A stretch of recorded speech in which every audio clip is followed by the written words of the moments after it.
के हेर्छ त जस्तै जेनरल ब्याङ्किङमा मैले माइक्रो फाइनान्समा पछि आउँछु सामान्यतया ब्याङ्किङ प्रिन्सिपलमा अथवा ब्याङ्कले 5वटा चिज हेर्छ क्या 5C भन्छ 5C हेर्छ सामान्य यो त तपाईँहरूलाई पढाउने हिसाबले मैले भनिरहेको छु 5वटा चिज हेर्छ जसरी चाहिँ हामीलाई डक्टरले जानु बित्तिकै जिब्रो अथवा हाम्रो नाडी छाम्ने अथवा चाहिँ ब्लड प्रेसर हेर्ने गरे जस्तै ब्याङ्कले 5वटा चिज हेर्छ पहिला लोन दिएको बेलामा उसले त्यसलाई चाहिँ फर्मुला बनाउँदाखेरि चाहिँ 5C हेर्छ त्यो भनेको क्यारेक्टर भनेको त्यो ऋणीको अहिलेसम्मको चरित्र भन्नाले खास गरेर व्यक्तिगत चरित्र त पनि पर्छ तर त्यो भन्दा पनि उसको वित्तीय चरित्र कस्तो छ भनेर हेर्छ के उसले विगतमा लोन लिएको थियो कि थिएन लोन लिएर सबै ठाउँमा तिरेको छ कि छैन उसको लोन त्यो पाटोबाट उसले चाहिँ नि भनौँ उसका बाबुबाजेहरूदेखि लिएर सबै कुराहरू ब्ल्याक लिस्टमा परेका थिए कि थिएनन् ब्याङ्किङ हिस्ट्री कस्तो छ जस्तै एक्जाम्पलको लागि कालो सूची जानु बित्तिकै तपाईँहरू कुनै पनि ब्याङ्कमा गएर कर्जा चाहियो भन्नु बित्तिकै कालो सूचीमा त्यो मान्छे छ कि छैन भनेर अथवा कुनै ब्याङ्कबाट कर्जा लिएर तिरेको छ कि छैन भनेर हेर्छ अब अधिकांश लोनीहरूलाई के समस्या हुन्छ नि हामीलाई यत्रो चिज छ हाम्रो यस्तो हुँदा पनि लोन दिएन भन्यो जस्तै एक्जाम्पलको लागि कुनै स्कुल सञ्चालकले स्कुलको लोन लिनुभयो उहाँलाई थाहा भन्नु होला कि मनमनले मैले त एउटा ब्याङ्कबाट मात्रै ल्याछु अर्को ब्याङ्कमा गएर भन्छु त्यहाँ भन्नुभयो भने त्यो त सबै सिस्टमबाट देखिन्छ उहाँले कहाँ कहाँ लोन लिनु भएको छ भन्ने देखिन्छ फेरि त्यसको दोस्रो कुरो अहिले जुन अब ब्यालेन्स सिटहरू पहिला नक्कली बनाउने अथवा चाहिँ ट्याक्स एजेन्सीलाई दिने र पहिला आफ्नो छुट्टै बनाउनु मिल्थ्यो 1-2 वर्ष अगाडिसम्म अहिले त्यस्तो पनि मिल्दैन जे छ त्यही नै जानुपर्छ भनेपछि ब्याङ्कले लोनहरू नथपिदिने नदिने कुराहरू त्यसमा भर पर्छ त्यो भनेको हजुरको क्यारेक्टर भयो अनि क्यापासिटी टु पे कोल्याट्रल अर्को इस्यु आउने कुरा चाहिँ ब्याङ्कले अरू सबै चिज भइसकेपछि तपाईँ धितो के दिनुहुन्छ भोलि तपाईँको ब्याङ्क व्यवसाय डुब्यो भने तपाईँलाई भवितव्य तपाईँहरूलाई केही आइलाग्यो कसैको किडनी फेल हुन्छ कसैको आगो लागि हुन्छ कसैका ठुल्ठुला दुर्घटनाहरू हुन्छन् अनि त्यो दुर्घटनाबाट ब्याङ्क सुरक्षित हुनलाई चाहिँ उसले धितो खोज्छ क्या अनि अधिकांश चाहिँ के आउँछ त के अरे गुनासोहरू चाहिँ उद्यमीहरूबाट भने धितो भएको हामीसँग धितो छैन हामीसँग काम गर्ने हौसला छ हामीसँग काम गर्ने जाँगर छ अनि त्यसको सबै कुरा छ तर हामीसँग चाहिँ ब्याङ्कलाई मान्ने हुने धितो छैन भन्ने कुराहरू आउँछ होइन यो सबै कुराहरू चाहिँ एउटा जेनरल ब्याङ्किङ प्रिन्सिपलमा अहिले मैले 5C भनेको character capacity to pay collateral condition यस्ता चिजहरू हेरेर ब्याङ्कले लोन दिन्छ सामान्य अवस्थामा यो एउटा पाटो भयो अब अर्को पाटो भनेको चाहिँ ठ्याक्कै यो नभएकोलाई दिनुपर्छ अनि राष्ट्र ब्याङ्कले यही कारणले गर्दा अब धनी त सधैँ धनी हुने भयो गरिबले त कहिले किनभने जसको धितो छ जसको इज्जत छ जसको पहिले नै पहिचान बनेको छ त्यसले मात्रै लोन पाउने भन्ने जेनरल प्रिन्सिपल हो अनि यही प्रिन्सिपल चाहिँ अबले चाहिँ संसारमा चाहिँ इक्वालिटी हुँदैन भनेर प्रोफेसर युनुस जस्तो मान्छेहरू जसले चाहिँ नोबेल पुरस्कार पाउनुभयो माइक्रो फाइनान्समा उहाँले अवधारणा ल्याउनु भयो कि credit is the human right भनेर उहाँले सुरु गर्नुभयो होइन मान्छेको जन्मसिद्ध अधिकार हो कर्जा पाउनु चाहिँ मान्छेको जन्मसिद्ध अधिकार हो यसको लागि धितो हुनु पर्दैन यसको लागि कुनै पहिचान हुनु पर्दैन भनेर उहाँले अवधारणा ल्याइसकेपछि माइक्रो फाइनान्स सुरु भयो र माइक्रो फाइनान्स चाहिँ त्यो अघि भनेको 5वटै कुरालाई हुनु हुँदैन माइक्रो फाइनान्समा जसको अलरेडी हैसियत बनिसकेको हुनु हुँदैन जसको अलरेडी नियमित इन्कम हुनु हुँदैन जसको अलरेडी धितो हुनु हुँदैन होइन त्यस्तो नभएको मान्छे खोजी देऊ भनेर पोलिसी के छ त भन्दाखेरि राष्ट्र ब्याङ्कले कुल कर्जाको आजको दिनमा के पोलिसी छ त भन्दाखेरि नेपाल राष्ट्र ब्याङ्कले कुल कर्जाको ब्याङ्क तथा वित्तीय संस्थाहरूले प्रवाह गर्ने कुल कर्जाको 4.5-5 भनौँ न सजिलो 5 भनौँ 5% कर्जा चाहिँ दिनै पर्छ त्यो दिन सक्ने होइन कि दिनै पर्छ नदियो भने पेनाल्टी लाग्छ कतिपय ब्याङ्कले पेनाल्टी तिरेछन् त्यसको अर्थ के हो भने 150 अर्ब रुपियाँ आज भनौँ 3,000को मात्रै हिसाब गर्दाखेरि अहिले 3300-3400 अर्ब रुपियाँ चाहिँ ब्याङ्कमा लगानी छ त्यसको चाहिँ नि 5%ले गर्दा झन्डै 160 अर्ब रुपियाँ चाहिँ नै हजुरको चाहिँ नै विपन्न वर्गमा छ जुन विपन्न वर्ग भनेको धितो लिनु नपर्ने काम हेरेर दिने हो अब यहाँसम्म आइसकेपछि अहिले साना लघु उद्यम गर्ने मध्यम स्तरका व्यवसाय गर्ने साथीहरूले माइक्रो फाइनान्सबाट लोन लिनुपर्ने अवस्थाहरू हुन्छ अब यहाँनिर फरक छ है अब साथीले त्यस्तो खाले जसले धितो पनि दिन्न म व्यवसाय पनि गर्छु भन्ने मान्छेले ब्याज दरको आश गर्नुभयो भने सैद्धान्तिक रूपमा नमिल्दो कुरा हुन्छ जस्तै अहिले विनोद चौधरी भनौँ अथवा चन्द्र ढकाल भनौँ अथवा कुनै नेपालको बिजनेस टाइकुनले चाहिँ लोन लिन खोज्यो भने 7%मा पाउँछ तर एउटा गरिब किसान लोन लिन गयो भने उसलाई 12%, 14%, 18% पर्छ भनेर कुराहरू उठाइन्छ नि बजारमा होइन यसमा दुईटै एप्रोच छ हो त्यो गरिबले पनि पाए त निशुल्क पाए हुन्थ्यो होइन अथवा कममा पाए हुन्थ्यो तर त्यो बिचको चाहिँ ऱ्यासनालिटी के हो त त्यसरी ब्याज दर अन्तर हुने किनभने उसको त आफ्नो भोलि डुब्यो भने पनि तिर्ने चिज छ होइन अर्को कुरा यसको चाहिँ प्रतिफलसँग जोडिएको छ। जस्तै कसैले 1000 रुपियाँ लगेर 3 महिनामा 2000 बनाउँछ भने उसले त 200% रिटर्न गर्यो हैन। 200% कमाएर ब्याङ्कले 18% लिनुपर्ने अवस्था चाहिँ आउँछ। लघुवित्तहरूको त्यही भएर ब्याज बढी हुन्छ, किनभने उनीहरूले धितो पनि हेरेका हुँदैनन्, साना साना परियोजना हेरेका हुन्छन्। 30 देखि 90 दिनसम्म प्रतिफल आउने परियोजना हेरेका हुन्छन्। 30 दिनसम्म गरिब भएको मान्छेलाई 90 दिनपछि पैसामा पहुँच पुर्याउँछन्। त्यो मान्यताको कारणले गर्दाखेरि यो माइक्रो फाइनान्सको अब उनीहरूको अनुगमन कस्ट हुन्छ, मान्छे दौडाउनु पर्यो, भयो कि भएन हेर्नु पर्यो, उसलाई तलब दिनु पर्यो, अनि 20,000 50,000 1 लाखको लोन बेचेर गमाउनु पर्ने भएकोले यो ब्याज दरको बिचमा जति असन्तुष्टिहरू हुन्छ त्यो चाहिँ प्रोडक्ट वाइज हुन्छ। अब 2%मा आए, 2%मा आएपछि म कोभिडमा जान्छु। 2%मा आउँदाखेरिको चाहिँ कुरा के हो भने 2%मा चाहिँ सामूहिक जमानीमा दिने कर्जाहरू जसले लघु उद्यम गरिरहेछन् त्यो पहिला 1 वर्ष अगाडिसम्म चाहिँ स्वावलम्बन कोष भन्ने एउटा चाहिँ नि संस्था छ। त्यो स्वावलम्बन कोष नेपाल सरकार र नेपाल राष्ट्र ब्याङ्कको संयुक्त सिड मनीमा चाहिँ प्रारम्भिक थियो। पहिला यसले 20औं वर्ष काम गर्यो, तर अहिले गए वर्षबाट नेपाल राष्ट्र ब्याङ्कले त्यसलाई चाहिँ आफ्नो स्वामित्वबाट आफ्नो व्यवस्थापनबाट हटाएर साना किसान सहकारी संस्था लिमिटेडलाई चाहिँ दिएको छ। अब त्यो लोन चाहिँ पाइन्छ। त्यो लोन चाहिँ कसरी पाइन्छ 2% भन्दाखेरि त्यो संस्थागत रूपमा तपाईहरुले दर्ता गर्नुभएको संस्थाको समूहको सदस्यहरूको विगतको चाहिँ नि प्रगति हैन, त्यसपछि तपाईहरुले गर्नुभएको परियोजनाको आधार, किन जाने बित्तिकै आजै दर्ता गरेर भोलि पाउने अवस्था हुँदैन। त्यसमा एउटा प्रक्रिया छ। त्यसमा चाहिँ त्यो स्वावलम्बन कर्जा निर्देशिका भन्ने वेबसाइटमा पाउन सक्नुहुन्छ सायद, त्यो सम्बन्धित ब्याङ्कको। त्यो कर्जा निर्देशिकामा फारम राखिदिएको छ। मेम्बर्सको चाहिने सम्पूर्ण विवरण, तपाईहरुले काम गर्नुभएको विवरण, संस्थाको ब्यालेन्स सिट लिएर संस्थागत रूपमा गएर एप्लाई गरेपछि पहिला त्यसले 20% के अरे सरी 6% मा लोन दिन्छ। त्यसपछि तपाईले समयमा ब्याज पुर्याइसकेपछि 4% फिर्ता दिन्छ र त्यसको इफेक्टिभ रेट चाहिँ 2% हुन्छ। यो खाली कर्जा लिने हो भने तपाईले आफूले गरिरहेको संस्थाहरूको प्रोफाइल, त्यहाँ भने अनुसारको विवरण अहिले साना किसानमा बुझाउनु पर्छ र त्यसले संस्थालाई लोन दिन्छ र त्यो संस्थामा तपाईको संस्थाका मेम्बर्सहरूले त्यहाँबाट लोन लिनुहुन्छ। यो चाहिँ अहिले पहिला नेपाल राष्ट्र ब्याङ्कको जुडिक्सनमा थियो।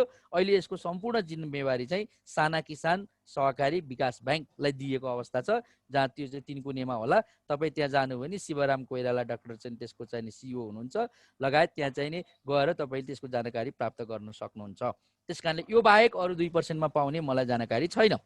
अब अर्को अघि मैले जुन भने विपन्न वर्ग कर्जा नेपाल राष्ट्र ब्याङ्कको छ, त्यो चाहिँ हाम्रो 17 नम्बरको निर्देशिका यदि तपाईहरुलाई जाँगर छ भने अथवा आइडिया छ भने नेपाल राष्ट्र ब्याङ्कको वेबसाइटमा गएर एकीकृत निर्देशिका भन्ने छ।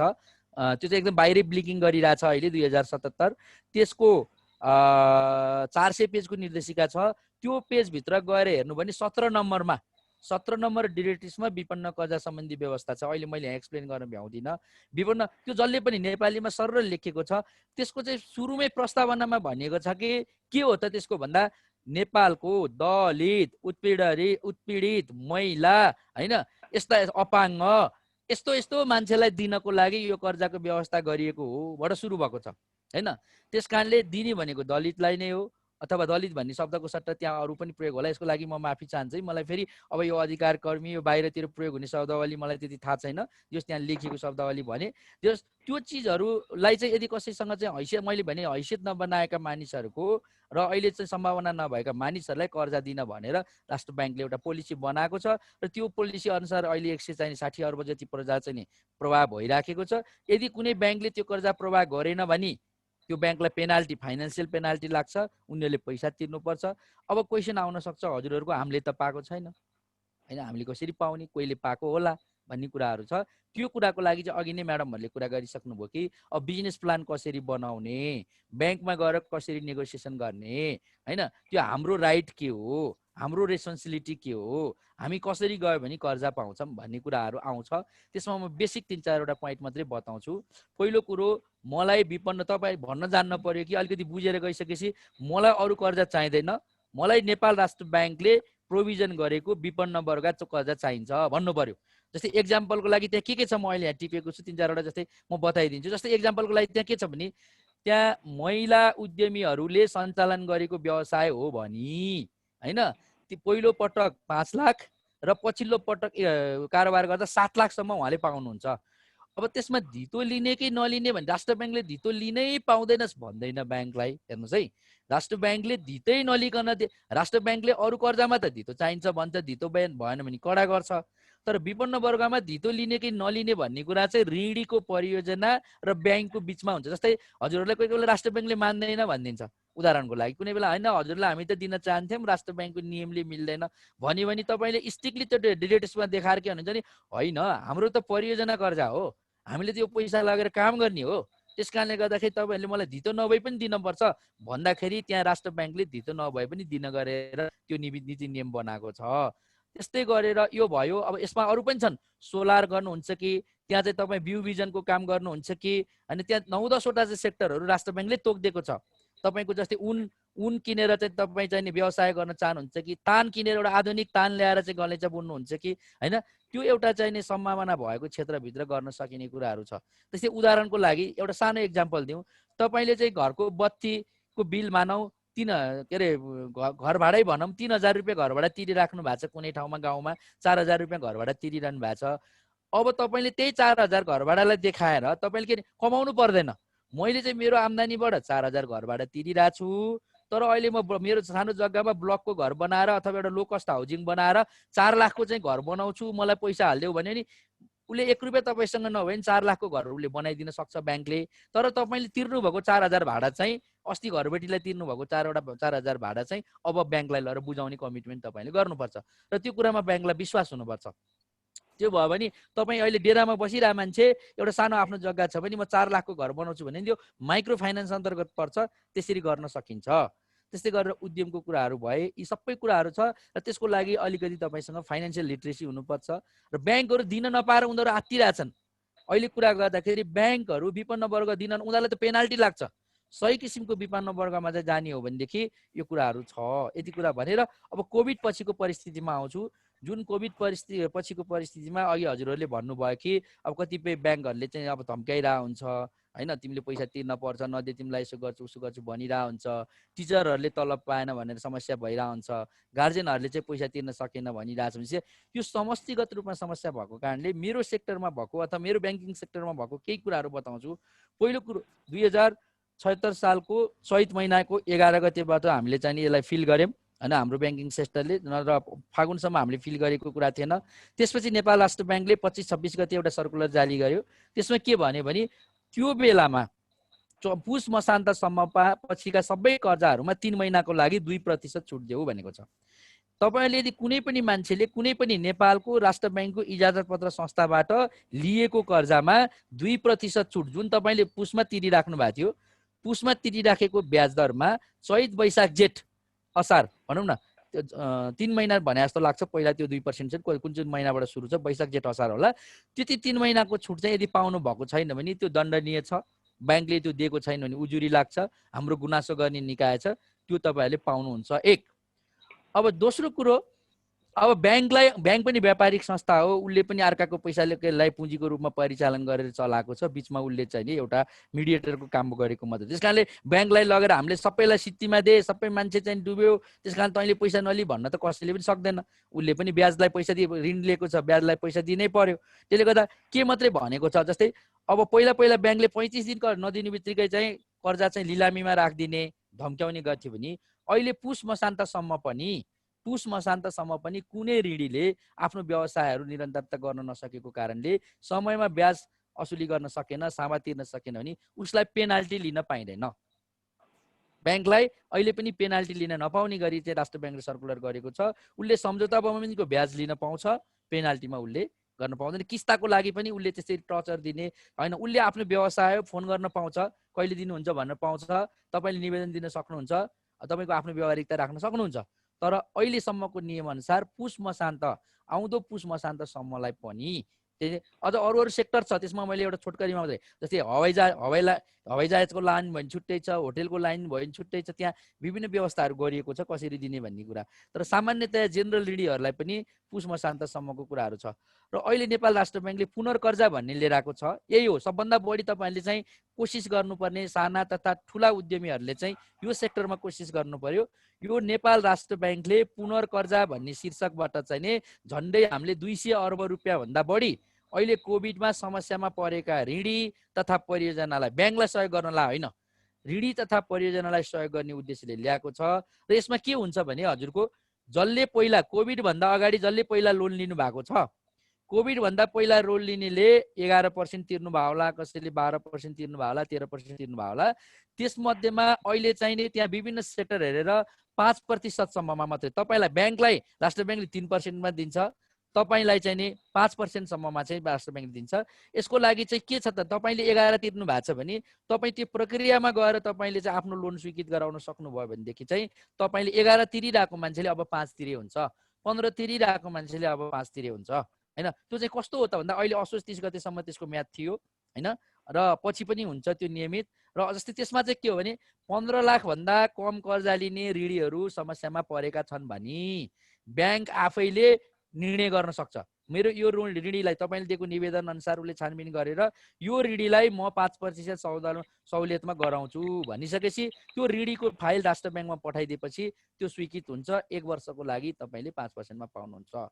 5 करोडसम्मको लोन लिनेहरूको लागि उनीहरूले रिएसेसमेन्ट गरेर राष्ट्र ब्याङ्कमा पठाउनु पर्छ। र त्यसपछि 20 करोडसम्मको भनेपछि 3टा क्याटेगोरीमा चाहिँ छ। 20 करोडसम्मका उद्योगहरूले अहिले पुनर्कर्जा प्राप्त गर्न सक्छन्।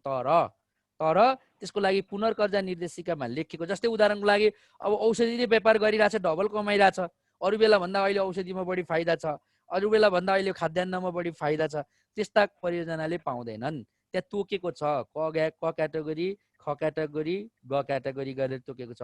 क क्याटेगोरीले पहिलो प्राथमिकता पाउँछन्, ख क्याटेगोरीले दोस्रो प्राथमिकता पाउँछन्, ग क्याटेगोरीले तेस्रो प्राथमिकता पाउँछन्। त्यही भएर मैले यो लामो हुन्छ मैले भन्दा मेरो टेक्निकल कुराहरू छ। समग्रमा 2% को क्लेम गर्ने मान्छेले एउटा स्वावलम्बन निर्देशिका डाउनलोड गर्नु पर्यो, सर र एकचोटि पढ्नु पर्यो। अब नीति नियममा नछिरी त सक्दै सकिन्न, नीति नियममा छिर्नु पर्यो। त्यसपछि अलिअलि भनसुन यस्तो त्यस्तो भन्ने कुराहरू भएछ भने त्यस्तो हुँदैन। ब्याङ्किङ सेक्टरमा खासै राजनीतिक क्षेत्रमा जस्तो गरेर भनसुन गरेर दिने प्राय हुँदैन। सामान्य चाहिँ के त भन्दाखेरि सामान्य ल यो एप्रोच गरिदिनु पर्यो होइन, यी राम्रा महिला समूहहरू हुन्, यिनीहरू उद्यमी हुन्, मैले हेरेर आएको छु, ल मलाई चाहिँ ठिक लाग्यो, तपाईँ गएर हेरिदिनुहोस् भन्नेसम्मका कुराहरू आउन सक्छन्, त्यो गर्न सकिन्छ। र त्यही पनि तपाईँहरूको आज जो ग्रुपको मैले डायलग गरिरहेको छु, जसको चाहिँ नि अहिले स्पिकिङ पावर मैले देखिरहेको छु, यदि तपाईँहरूले नै लिड गर्ने हो नि त्यो कुनै समस्याको विषय होइन। अलिकति अध्ययन गर्नु पर्यो, तयारी गर्नु पर्यो होइन। त्यसको लागि हामीले सिकाउने भनेको टेक्निकल काउन्सिलिङका कुराहरूलाई हामीसँग समय हुँदाखेरि यसरी जानुहोस्, यसरी डकुमेन्ट बनाउनुहोस्, यो हो विधि, यो हो प्रक्रिया, यो सेन्टिमेन्ट, यो लजिक, यो अब्जेक्टिभ्स भनेर बुझाइदिन सकिन्छ। गर्ने तपाईँहरू। अब अलिकति उद्यमीको पार्टमा कुरा गर्दा चाहिँ उद्यमी पैसाले बन्दैन, उद्यमी पैसाले बन्दैन। किनभने धेरै मान्छेलाई चाहिँ होइन म गरिब भएको चाहिँ मेरो बाउसँग पैसा नभएर हो भन्ने चाहिँ धेरै मान्छेलाई त्यो फिलिङ छ, तर त्यो होइन। किनभने धेरै बाउ गरिब भएका चाहिने, धेरै गरिबका बाउका छोराछोरी चाहिँ अरबपति भइसके, नाम नलिउँ यही नेपालमा होइन। धेरै गरिब बाउ जो चाहिँ बाउ गरिब नै भएर मर्यो होइन, तर उनका सन्तान चाहिँ नेपालको अरबपति भइसकेका छन्। त्यस कारणले गर्दा साना व्यवसायबाट सुरु गरेको अब हामीले बाहिर सार्वजनिक नै भएको अब चिया बेचेको भनेर भनेका मान्छेहरू एउटा विश्वको चाहिने एउटा शक्ति केन्द्रका चाहिने प्रमुख भइसकेका छन्, अथवा भारतको चाहिने भनौँ प्रधानमन्त्री भइसकेका छन् भनेपछि यो कुरा भने उद्यमीसँग नहुने भन्ने केही पनि छैन। अब आयो शान्ति न डिप्रेसनका कुरा अथवा चाहिँ समस्या समाधानका कुरा, यो भन्ने कुरा चाहिँ स्पिरिचुअल लाइनबाट बाहेक अरू लाइनमा सकिन्न। जोसँग कम्प्यासन छ, जोसँग करेज छ होइन, जोसँग चाहिँ हजुरको चाहिँ एउटा समस्यालाई चाहिँ बुझ्न सक्ने जुझ्न सक्ने क्षमता छ, त्यही मान्छे जित्ने हो। अब हार्नेको इतिहास लेखिन्न, जित्नेको इतिहास लेखिन्छ। धेरै मान्छेहरू शहीद भए, लड्दा लड्दै कतिले डिप्रेसन भए, कति चाहिँ आत्महत्या गरे, कति चाहिँ पुग्न सकेनन्। ती मान्छेहरूको हामीसँग स्टोरी छैन, तर लड्दा लड्दै जो मान्छेहरू माथि पुगेका छन् तिनीहरूको स्टोरी छ। त्यस कारणले स्टोरी क्रिएटर बन्नुपर्छ। र खास गरेर महिलामा जति शक्ति हुन्छ, यो स्वयंसिद्ध कुरा पुरुषले सक्दैन। किनभने माइक्रो फाइनेन्समा अहिले 95% चाहिँ नि महिलाहरूकै इन्भल्भमेन्ट हो, र अहिलेसम्म 1% पनि डिफल्ट रेट छैन। महिलाले चलाएको लोन दुरुपयोग भएको छैन, महिलाले चलाएको लोनहरू नतिरेको इतिहास पनि छैन। त्यस कारणले गर्दाखेरि अझै पनि यो चेन्ज ल्याउन सक्ने चेन्ज मेकर भनेको चाहिँ जेन्डर वाइज हिसाबले भन्दाखेरि महिलाहरू नै हो, र त्यसमा चाहिँ पुरुषहरूको साथ हुनुपर्छ भन्ने लाग्छ। र मलाई चाहिँ ब्याङ्किङ सेक्टरमा तपाईँहरूले कुनै पनि काउन्सिलिङको लागि भन्नुभयो अथवा मैले गर्न सक्ने समय भयो भने उपलब्ध गराउँछु। र यसमा केही नबुझेको कुराहरू मैले बोल्दाखेरि केही टेक्निकल कुराहरू नबुझ्नु भएको भए पछि इन्डिभिजुअल पनि सोध्न सक्छु। Thank you. राजेन्द्र सर धेरै धेरै धन्यवाद छ। हाम्रो लिना सरले हात उठाउनु भएको छ, म हजुरलाई समय दिइहाल्छु अलिकति राखेर। पक्कै पनि उहाँ मोटिभेसनल स्पिकर पनि हुनुहुन्छ, त्यस कारणले हामीलाई थप ऊर्जा मिलेको छ र हामी यो लाइभ पनि भइरहेछ, धेरै साथीहरूले हेरि पनि राख्नु भएको छ र हामी यहाँसँग जोडिने छौँ। यो सानो अभियान हो। यो अभियान कस्तो अभियान जहाँ चाहिँ हामी डिफ्रेन्ट सेक्टरमा काम गरेको सबैलाई एक ठाउँमा ल्याएर मन्थन गरेर के कसँग के रिसोर्सेस छ त्यसलाई लिएर लैजाने हो। राजेन्द्र सरलाई हामी पक्कै पनि फेरि पनि दुःख दिन्छौँ। हाम्रो साथीहरू सबै सुनि पनि राख्नु भएको छ र यही नै हो हाम्रो आशाको केन्द्र। एकदमै ठुलो होप जागेको छ सर हजुरको कुराले, वचनले। यसले धेरैजनालाई स्ट्रेस एन्जाइटीबाट एकदमै कम गरेछ मेरो अनुमान छ। हुन्छ, हाम्रो लिना सरले केही भन्न खोजिराख्नु भएको छ। अब हजुरको पाली नै छ, हजुरको भोलि नै पाली छ। धन्यवाद। मैले राजेन्द्र सरकोबाट अलिकति जोड्न खोजेँ, मेरो पनि अलिकति जिज्ञासा हो। अलिकति जुन यहाँ गङ्गा देवी खड्का म्यामले चाहिँ जुन 2% को कुरा राख्नुभएको थियो, ब्याजको कुरा, यहाँ मसँग एउटा सहुलियत कर्जाका लागि ब्याज अनुदान सम्बन्धित एकीकृत कार्यविधि 75 भन्ने छ। यो चाहिँ मोफाले मिनिस्ट्री अफ फाइनान्सले सार्वजनिक गरेको 75 मा त्यो संशोधन भएको छ। पहिलो 76(1)(5) मा, दोस्रो संशोधन 76(7)(29) मा भएको छ। र यसले चाहिँ अलिकति के भनेको छ भने यसमा धेरै थरी कर्जाहरू दिन सक्ने व्यवस्था ब्याङ्कहरूले, ब्याङ्क तथा वित्तीय संस्थाले छ। त्यसमा चाहिँ महिला उद्यमशील कर्जा भनेर दिने सक्ने व्यवस्था छ र यसलाई चाहिँ कसरी व्याख्या गरेको छ भन्नाले महिलालाई व्यक्तिगत वा सामूहिक रूपमा उद्यमशील बन्न प्रभाव हुने कर्जा सम्झनुपर्छ भन्ने छ हैन। त्यसमा महिला उद्यमशील कर्जा चाहिँ 15 लाख रुपैयाँसम्म दिन सकिने व्यवस्था छ र ब्याज अनुदान चाहिँ यसमा दिइन्छ सामान्यतया हैन।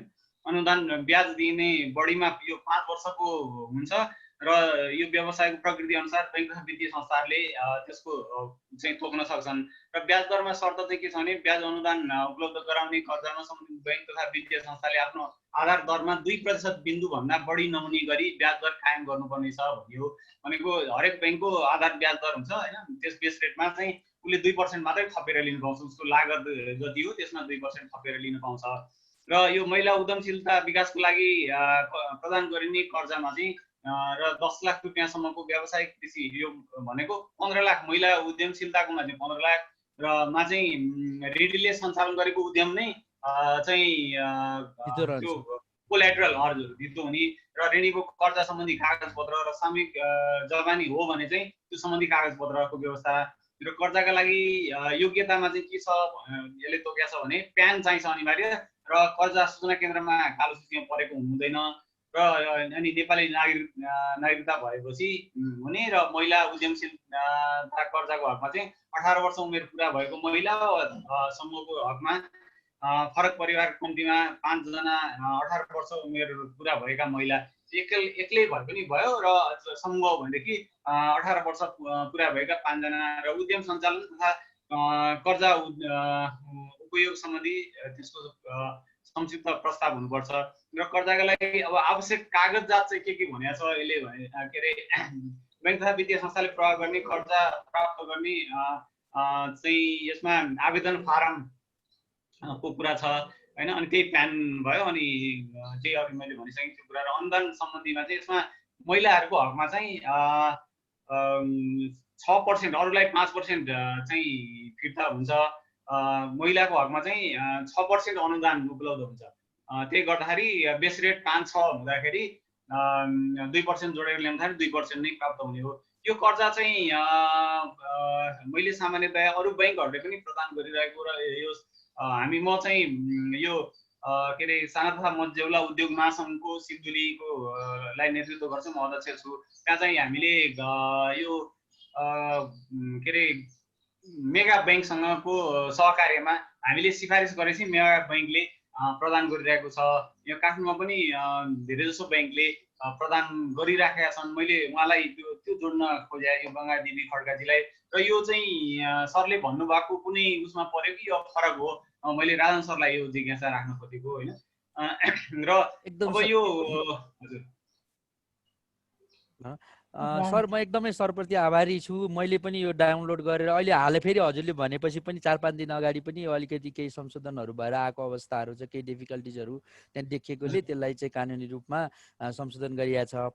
अनि मैले यो चाहिँ मेरो बोलाइमा मलाई दिएको टाइम लिमिट भन्दा धेरै लामो हुनुभएको कारणले मैले जिस्टमा बोलेको थिएँ र म तपाईँप्रति एकदम कृतज्ञ छु, किनभने तपाईँले चाहिँ बाहिरी सेक्टरमा रहेर पनि यो निर्देशिकालाई राम्रोसँग अध्ययन गरेर र अथवा अगाडि ल्याएर जुन किसिमले आयो। मलाई चाहिँ यो समयको कन्स्टेन्टको कारणले गर्दाखेरि मैले त्यतातिर पसेको थिइनँ र अघि लेखनाथ सरले भन्नुभएको कुरो चाहिँ 100% त्यो हो, त्यो सिम्पल कुरा छ। अहिले भर्खर हिजो अस्ति पनि हामीले राखेका छौँ, जस्तो अस्ति मैले डाउनलोड गरेको नयाँ केही चेन्जेसहरू सहितको चाहिने त्यो आएको छ।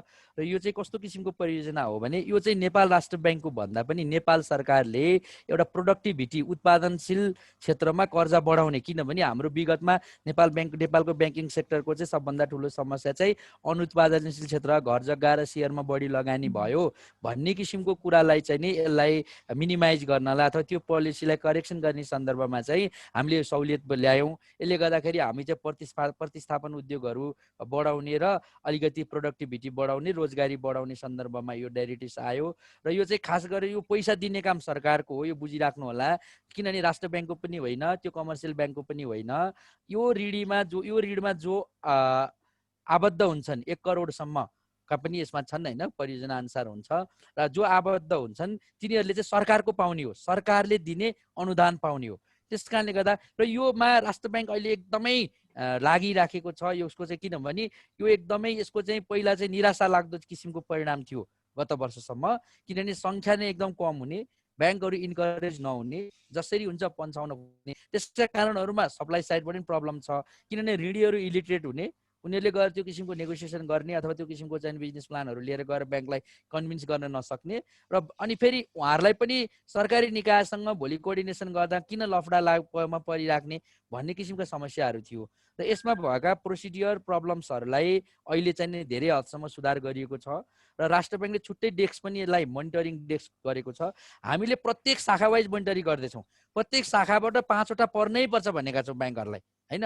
त्यस कारणले गर्दाखेरि अब पहिला कस्तो हुन्छ नि 2-3वटा गराउने, देखाउनलाई नजिकका मान्छेहरू अथवा सीमित पाएक पर्ने ठाउँकोलाई चाहिँ गरिदिने, त्यस्तो खालि पनि त्यसलाई पनि करेक्सन गर्नलाई हामीले शाखा वाइज नै हुनुपर्छ भनेर भनेका छौँ अथवा लोकेसन वाइज नै हुनुपर्छ भनेर भनेका छौँ। र जाने तरिका जस्तै अहिले लेखनाथ सरले भन्नुभयो, तपाईँ उद्योग वाणिज्य सङ्घ हुनसक्छ अथवा तपाईँका त्यहाँ कुनै एउटा चाहिँ इन्स्टिट्युसनल निकायहरू हुन सक्छन् आफ्नो एरियामा, तिनीहरूसँग एक लेभलको चाहिँ एग्रिमेन्ट गरेर सिस्टममा। तर एउटा कुरा चाहिँ के बुझ्न पर्यो भने फरक चाहिँ के छ, जस्तै हामीले देख्नु र भोग्नुमा फरक के छ भन्दाखेरि ऋणीहरूको मानसिकता चाहिँ अब हजुरहरूले यसरी भनिरहनु भएको छ नि, जस्तै मलाई अधिकांश 90% फोन चाहिँ कसरी आउँछ नि, मलाई त्यो 2% को मिलाइदिन पर्यो भाइ, म घर बनाउँदैछु, अथवा मेरो पहिला घर बनाएको लोन तिर्न पर्यो, मलाई त्यो 5% को सहुलियत तिर्दै, मैले सहकारीबाट पैसा लिइरहेको थिएँ, त्यो कुरा चाहिँ मेरो 18% परिरहेछ, तर राष्ट्र ब्याङ्कमा भएर त्यति 2% पनि मिलाइदिनुहोस् त तैँले भन्ने यो एटिच्युडको मान्छेहरू बढी भएको कारणले ब्याङ्कले ठ्याक्कै चिन्छ, ब्याङ्कले त्यो मान्छेहरूलाई लगानी गर्दैन होइन।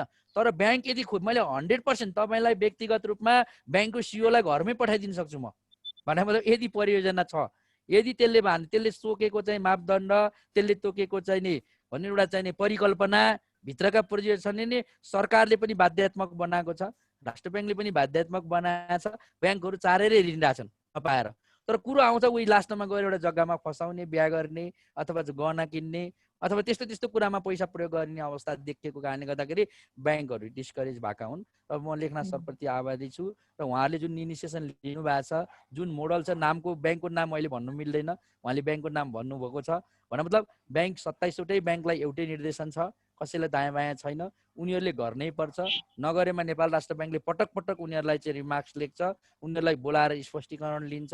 हामीलाई जहिले पनि उनीहरूले दिने आन्सर हेर्नु होला टिभीमा, पत्र पत्रिकामा, जब यो विषय चर्चा हुन्छ अनि ब्याङ्किङ सेक्टरबाट अब हामी तयार छौँ, हामी पैसा लिएर बसेका छौँ, तर कोही पनि आएन अनि हामीले लगेर त्यत्तिकै झोला हालेर दिने भन्ने किसिमको उहाँहरूको चाहिँ नि आशय छ। त्यसले गर्दा सहुलियत सरकारको लागि 1-2 अर्ब रुपियाँ देशको विकासको लागि खर्च गर्ने ठुलो कुरो पनि होइन गरिराखेका पनि छ। त्यस कारणले गर्दाखेरि यो लिगल पोलिसी अथवा लिगल नर्म्सहरू अथवा नीतिगत जुन चाहिँ निर्देशन छ त्यसमा लिन नसक्नु चाहिँ हाम्रो एउटा फाइनेन्सियल अवेरनेसको अलिकति चाहिँ वित्तीय सचेतनाको अभाव हो। र तपाईँहरूले जुन यो इनिसिएसन लिनुभएको छ योबाट चाहिँ त्यसलाई त्यो ग्यापलाई मिट गर्छ जस्तो लाग्छ। अरू केही छ भने साथीहरू? म अलिकति मैले दिन तर्फेँ अब यो वास्तवमा यो उद्यममा जो जोडिनु भएको छ, उद्यमले अब जुन असर गरेछ होइन, यो कोभिडले झन् असर गरेछ। म अलिकति यो उद्यमीहरूलाई चाहिँ आफ्नो उद्यमको जसरी चलाइराखेको छ त्यसलाई अलिकति इनोभेटिभ गर्ने, अलिकति आइटीसँग जोड्ने, पछिल्लो प्रविधिहरूलाई जोडेर आफूलाई अलि अपग्रेड गर्दै लग्यो भनेदेखि त्यसले अवसर सिर्जना गर्छ कि भन्ने मेरो व्यक्तिगत चाहिँ अनुभवहरू छ। जस्तो मैले केही दिन अगाडि हाम्रो एकजना दाइ हुनुहुन्छ देवप्रसाद भण्डारी, उहाँ यहीँ नजिकै इमाडोलमा उहाँले 2टा रुख चाहिँ यो एभोकाडो र एउटा किवी रोप्नु भएको रहेछ। उहाँले घरमा खाएर सक्नु भएन, अनि उहाँले फेसबुकमा पोस्ट गर्नुभयो। पोस्ट गरेपछि मैले पनि त्यहाँ हेरेँ, मैले उहाँलाई फोन गरेर अर्डर गरेँ, उहाँले घरमै डेलिभरी गर्नुभयो। अनि उहाँको अनुभव मैले सोधेँ, भाइ कसो भयो भनेको, मलाई वास्तवमा यो सोसियल जुन नेटवर्किङ साइटहरूले यति धेरै प्रभाव पार्छन् भन्ने कुरा मलाई थाहै थिएन। मैले पुर्याउनै सकिनँ भन्नुभयो। उहाँले केही खर्च गर्नु भएन त्यसमा, मात्रै फेसबुकमा मैले यति उत्पादन घरैमा गरेको, मैले खाइसकिनँ, कोही चाहनुहुन्छ भने म घरैमा 300 रुपियाँ प्रति किलो दुइटै डेलिभरी गर्छु भनेर उहाँले राख्नु भएको थियो। त्यो राख्नु भएकै कुरालाई चाहिँ त्यति धेरै आयो। अनि मैले पछिल्लो समय देखिरहेको छु, म टिकटकमा पनि जोडिएको छु। म त्यहाँ कतिपयको जिज्ञासाहरू, यो कानुन सम्बन्धी जिज्ञासा हुन्छ, म त्यहाँ समाधान गर्छु। मैले पहिला एउटा सामान्य मनोरञ्जनको लागि सुरु गरेको टिकटक चाहिँ तिहारमा सुरु गरेको। मेरो भान्जी एकदम टिकटकमा नाच्ने गाउने गर्थिन्, उनको लागि मैले बनाउन थालेको। त्यसलाई मैले अलिअलि भिडियोहरू प्लस गरेँ, तर म अहिलेसम्म मेरो 1000 जति फलोवर पनि छैनन्। तर मैले अलिकति म कानुनी सल्लाह दिन थालेँ, मलाई चाहिँ अहिले 1 महिनाभित्रमा 22,000ले फलो गर्नुभयो। अनि म त्यहाँ धेरै मसँग इन्क्वायरीहरू आउँछ। र मैले अर्को एकजना तृष्णा बुढाथोकी एउटा मोडल पनि हुन्, उनले अमेरिकामा गएर त्यहाँ एउटा चलाएका छन् स्टोर। अनि उनले विवादित पनि छन्, तर उनले जुन आफ्नो त्यो सामग्रीहरूलाई त्यसमा प्रस्तुत गर्छिन्, त्यसले मान्छेहरू धेरै के पाइन्छ भनेर त्यहाँ उनकोमा ओइरिएको देख्छु। त्यस हुनाले यो सामाजिक सञ्जालहरूलाई अलिकति आफूलाई अपग्रेड गरेर सामाजिक सञ्जालहरू, इन्टरनेटको माध्यमहरू प्रयोग गरेर त्यसलाई आफ्नो प्रोडक्टलाई बजारमा लाने हो कि। अब जस्तो अहिले मैले भर्खरै अस्ति एउटा रिलिज मलाई आएको थियो लेखिदिनु भनेर, अनि यो एउटा युएनको एउटा डेभलपमेन्ट नामै एउटा एजेन्सी हो, त्यो युएनको एजेन्सी। उसले चाहिँ खल्तीसँग मिलेर धेरैवटासँग चाहिँ गरेर रहेछ, प्रपोजल मागेर छ। खल्तीले दिएको प्रपोजल उनीहरूले स्वीकारेर अहिले के गरेका छन् भने, यो कोभिडले गर्दाखेरि धेरै पसलहरूमा मान्छेहरू कोही पनि जाने भएनन्। त्यो नजाँदाखेरि के भयो भने अनलाइनबाट अर्डर गर्ने, अनलाइनबाट घरैमा आउने, मान्छेहरू नजिकै पसलहरूमा पनि कोही पस्न छोडे होइन। त्यसले असर के अरे कोरोना सर्छ भन्ने डर भयो, मास्क लगाउनु पनि गाह्रो भयो, मास्क लगाएर पनि धेरैजना बचेको छैनन्। अनि त्यसले गर्दाखेरि मान्छे सिधै अनलाइन अर्डर गर्ने भए, अनलाइनबाट घरैमा आउने भयो। अनि आउन थालेपछि नजिकको पसलहरू पनि सुके। त्यो अवस्थामा उसले चाहिँ के गर्न थाल्यो भनेदेखि सबैलाई चाहिँ एउटै नेटवर्क बनाउने, नेटवर्कमा उसको सामग्रीहरू के छ त्यो सामग्रीहरूलाई त्यहाँ अनलाइनमा इन्ट्री गरिदिने। अनि एउटा यो जुन ग्राहक हुन्छ, ग्राहकले चाहिँ नजिकबाट उसले अर्डर गर्छ, अर्डर गर्दाखेरि त्यो सेन्ट्रलाइज सिस्टममा गएर जाने रहेछ। अनि नजिकको पसल कुन छ, त्यो पसलमा तपाईँको यो सामान छ कि छैन भनेर उसले सोध्छ, र छ भनेदेखि उसले आफ्नो डेलिभरी बोय मार्फत चाहिँ त्यो सामान अर्डर लिएर नजिकैको घरमा अर्डर गरिदिने। त्यो चाहिँ उनीहरूकोमा केही त्यो पसलहरूले केही खर्च पनि गर्नु पर्दैन। उसले सिधै गएर त्यसलाई लिस्टिङ गर्छ, त्यहाँ सूचीकृत गर्छ, उसको सामानहरूलाई सूचीकृत गर्छ। अनि यहाँ ग्राहकले पनि यी सेवा खल्ती मार्फत चाहिँ पे गर्ने भयो। अनि उसले त्यो सामानको मूल्य पनि प्राप्त गर्यो र सामानको डेलिभरी पनि भयो, उसको व्यापार पनि भयो। भनेको यसो गरी नयाँ प्रविधिहरूलाई जोड्न सक्यो भनेदेखि र त्यो इनोभेटिभ खालका प्रोडक्ट नै त्यो लकडाउनलाई केन्द्रित गरेर हामी जहिले जो जुममा जोडिराखेका छौँ, जुम सबभन्दा अहिले यो उसमा चाहिँ धेरै कमाउने कम्पनी भयो। किनभने हामीले सबैले अब घरैमा बसेर सबै कामहरू चाहिँ के अरे मिटिङ पनि भयो, गोष्ठी भयो, तालिम भयो होइन, सबै कुराहरू चाहिँ हामी यही जुमबाट गर्न थाल्यौँ र धेरै डाउनलोड गरे, धेरैले पे गर्नुभयो, त्यसले धेरै कमायो। भनेको अलि फरक खालको व्यवसायमा चाहिँ जोडिने र त्यसलाई प्रवर्धन प्रचार गर्ने तरिकाहरू सिक्न सक्यौँ भनेदेखि हामीले चाहिँ प्रोडक्टलाई बजार पाउनलाई त्यति गाह्रो छैन। गङ्गाजीको मैले त्यहाँ हेरिरहेको छु त्यो सामग्रीहरू उहाँले पछाडिपट्टि ब्याकग्राउन्डमा उहाँ त्यो सामान चाहिँ मेरोमा यति पैसामा पाउँछ भनेर चाहिँ तपाईँले फेसबुकमा एउटा पेज बनाउनु भयो, फेसबुकका मूल्यसहित अहिले राख्न मिल्छ। तपाईँले एक पैसा पनि खर्च गर्नु पर्दैन फेसबुकलाई, आफै पनि धेरै मान्छेहरूलाई जोड्नुहोस् होइन। त्यो जोड्नु भयो भनेदेखि उनीहरूले अर्डर गर्छन्। मलाई अस्ट्रेलियामा बस्ने एकजना बहिनीले उसले यहाँको फेसबुक हेरेर चाहिँ मलाई दसैँमा साडी यो फलाना ठाउँमा रहेछ दाइ, त्यो चाहिँ गएर तपाईँले ल्याइदिनुहुन्छ कि भनेर उहाँले भन्नुभयो क्या, भन्नुभयो। मैले गर्न खोजेँ, हुन त त्यो क्लोज ग्रुप रहेछ, म प्रवेश पाइनँ, पुरुषलाई सायद इन्ट्री थिएन होला। अनि त्यसो गरेर अहिले गुगलमा घरमा बसेर धेरैको चाहिँ काम तपाईँको यही इन्टरनेटमै रमाउने छ। यसमै सर्च गर्छन्, यसमै खोज्छन् के पाइन्छ, के हुन्छ भनेर त्यहाँ धेरैले गर्छन्। तपाईँले पछिल्लो समय यो इन्टरनेट सर्भिस प्रोभाइडरहरूको रोइ कराइ पनि सुन्नुभयो होला। धेरैले टिकटक चलाउन थाले रे, टिकटक चलाउन थाले, त्यो ब्यान्डविड्थ चाहिँ धेरै खर्च भयो। त्यो धेरै खर्च भएर चाहिँ तपाईँको इन्टरनेट स्लो भयो, उनीहरूले पुर्याउनै सकेनन् भनेको। त्यति धेरै डिमान्ड छ, किनभने हरेकमा घरमा बसेर काम त्यही छ।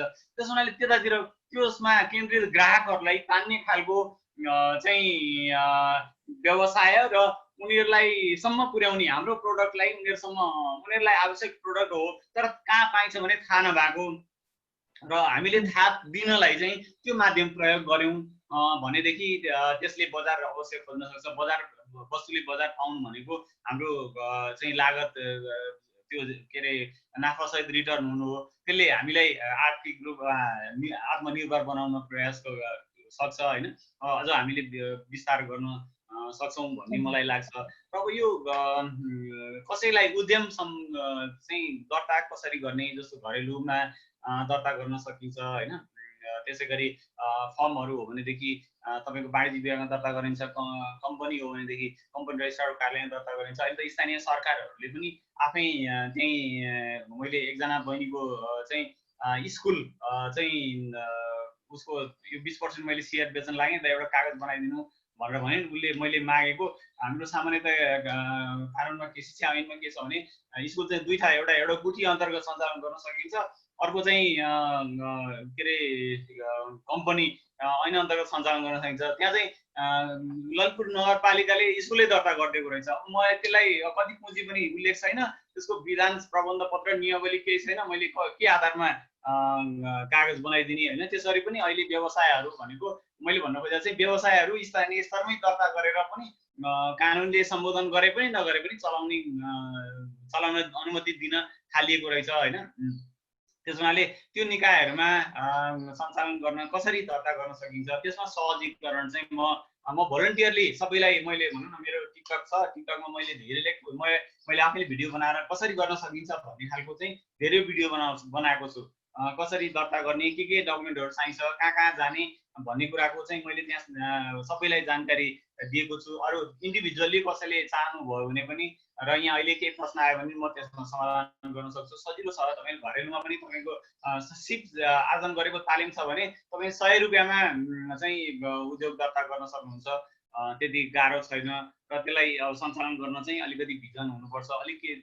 त्यो चाहिँ अघि हाम्रो सुरु सरले भने जस्तै उहाँको कन्सल्टेन्टहरूसँग राय चाहिँ लिनुपर्छ। कुन व्यवसायमा अवसर छ, कुन व्यवसाय गर्दाखेरि त्यसले बजार पाउँछ, हामी सजिलै बजारसम्म पुर्याउन सक्छौँ भन्ने कुरालाई हेर्नुपर्छ भन्दै मैले अलिकति समय लिएँ। अरू केही जिज्ञासाहरू रह्यो भने म फेरि पनि यहाँलाई सम्बोधन गर्नेछु। अहिलेलाई धन्यवाद। हस्, धन्यवाद सर, धेरै धेरै। पक्कै पनि यो अलि हामीसँग सबै सामानहरू छ, हामीसँग सबै कुराहरू छ, तर हामी कसरी मार्केटिङ जाने भन्ने कुराहरू, मार्केटिङमा कसरी जाने र नयाँ सिलसिलाबद्धबाट कसरी जाने भन्ने कुरा चाहिँ एकदमै इम्पोर्टेन्ट छ। त्यही भएर यो हाम्रो अभियानै यही हो कि कसरी हामी अहिले जुन मार्केटमा अनलाइन इन्टरनेटको, फुडको र लग्जरी आइटम भन्दा पनि बेसिक निड हामीलाई जुन चाहिने हो त्यसको धेरै डिमान्ड बढिरहेको छ। कसैले धेरै नै राम्रो व्यापार भएको छ, कसैको एकदमै चौपटी भएको छ होइन। अहिले यसलाई कसरी ब्यालेन्स गर्ने त भन्ने कुरा पनि एउटा प्रश्न रहन्छ र त्यसलाई पक्कै पनि हामीले आउँदा दिनमा सम्बोधन गर्नु जरुरी छ। मैले सुनिरहेको थिएँ खाद्यान्नदेखि लिएर अलिक दबाईदेखि लिएर अरू सेक्टरको एकदमै टेक्नोलोजीको धेरै राम्रो भएको छ भनेपछि अरू आइटमहरूको चाहिँ राम्रो छैन र कसरी यसलाई चाहिँ मिलाउने त भन्ने कुराहरू इम्पोर्टेन्ट हुन्छ। सबै कुरा आफै राखौँ अघि भने जस्तै त्यसले पनि धेरै असर पार्छ। त्यसलाई हामीले हेर्नुपर्ने हुन्छ। र यो हाम्रो इन्फर्मल ग्रुपले पक्कै पनि हामीसँग भएको आइडियाहरू सेयरिङ पनि भइरहेछ र पछि हामी कुनै डिफ्रेन्ट सेक्टरमा छौँ यसलाई फेरि अझै हामी सुस्तारै सुस्तारै डिस्कसन गरेर अझै बेस्ट कसरी जान सकिन्छ पब्लिकसँग। हामीले धेरै इन्टरनेसनल फोरम मिटिङहरू धेरै गऱ्यौँ होइन, होटलमै गऱ्यौँ, ठाउँ ठाउँमा गऱ्यौँ र अहिले चाहिँ पब्लिकसँग जानु जरुरी छ, घर घरमा जानु जरुरी छ। त्यो चाहिँ अहिले हाम्रो मिडियाले गराइदिएको छ, सोसियल मिडियाले स्पेसली। यो सानो नलेजले हाम्रो स्ट्रेस एन्जाइटीलाई कम गर्छ। त्यति कम भयो भने मानिसले नयाँ कुरा प्रोडक्टिभ कुरा सोच्न सक्ने हुन्छ र आफ्नो जीवनलाई बचाउन सक्ने हुन्छ। म बाँच्न सक्छु है, म यस्तो बेला क्राइसिसमा पनि झन् प्रोडक्टिभ दुइटा हुन्छ, इ स्ट्रेस र डिस्ट्रेस भन्छ। यो स्ट्रेसले के गर्दैछ झन् प्रोडक्टिभ गराइदिन्छ मान्छेलाई।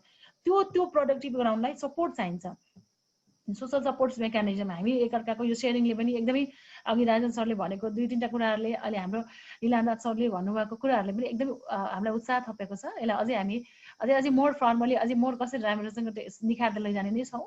हामी बिचमा हाम्रो श्याम खड्का सर पनि जोइन गर्नुभएको छ। सरलाई धेरै धेरै स्वागत छ। हामीसँग थोरै टाइम छ, हामी सकिनु पनि लागिसक्यो। सर अलिकति थोरै परिचय पाउँ सरको। अनम्युट गर्नुपर्छ होला सर, अनम्युट गर्नुपर्छ होला हजुरको।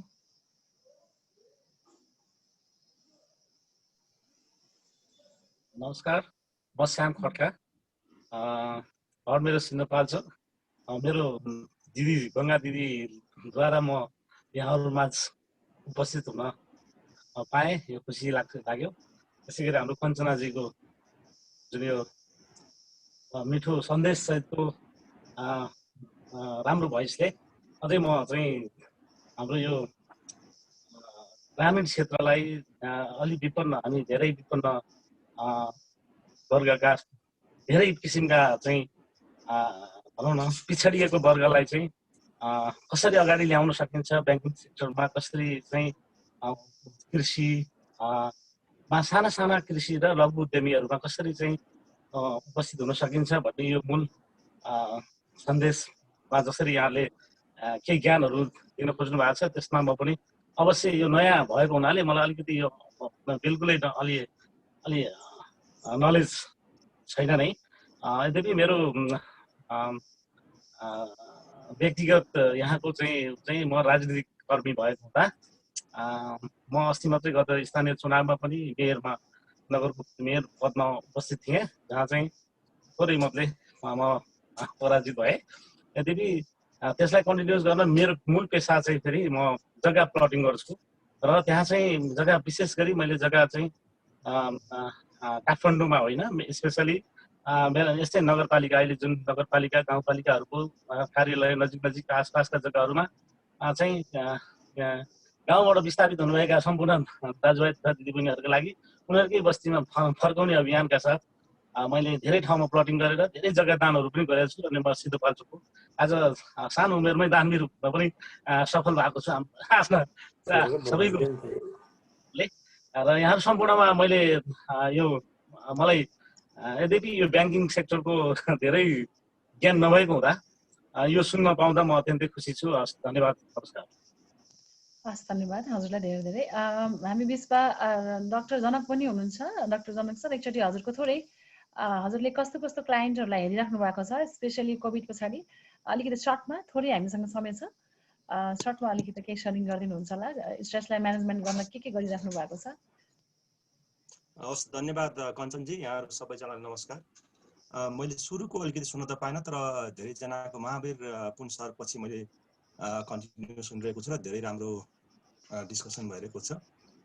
र पक्कै पनि अहिले हामी सबै समस्यामा छौँ, सबै मारमा छौँ र सबभन्दा धेरै मारमा चाहिँ अहिले मैले देखेको चाहिँ जो यङ एन्टरप्रेनर हुनुहुन्छ, युवा उद्यमीहरू, जसले भर्खरै मात्रै केही गर्नुपर्छ भन्ने उद्देश्यले लोन लिएर के काम सुरु गर्नुभएको थियो, उहाँहरू सबभन्दा धेरै पीडित हुनुहुन्छ जस्तो लाग्छ मलाई अहिले।